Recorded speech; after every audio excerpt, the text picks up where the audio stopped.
Dress शिवायचा आहे पण कटिंग येत नाही, तर अगदी सोपी पद्धत बघा. 4 फोल्डमध्ये कपडा घेतलेला आहे. टेप ठेवून घ्यायचा. पहिला पॉईंट आर्महोल्समध्ये 7 इंच, दुसरा कमरेचा भाग 14 इंच आणि 20 इंच हिप साईज 3 पॉईंट करून घ्यायचे. आणि शोल्डर बघा, शोल्डर 7 इंच घेतलेला आहे. आर्महोल सुद्धा 7 इंच घेतलेला आहे. आर्महोल्स घेतल्यानंतर छातीचा भाग बघायचा. तुमचा छातीचा भाग किती आहे घ्यायचा 1.5 इंच शिलाई मार्जिनसाठी आणि पाठीमागचा आर्महोल्स हो 1.5 इंच वरती. कमरेचा भाग किती आहे त्याच्यावरती 1.5 इंच शिलाई मार्जिनसाठी. हिप साईज घ्यायचं. हिप साईजला फक्त 1 इंच शिलाई मार्जिनसाठी घ्यायचं.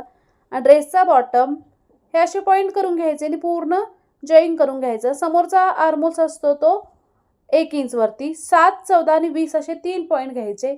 गळा रुंदी 2.5 इंच घेतलेला आहे.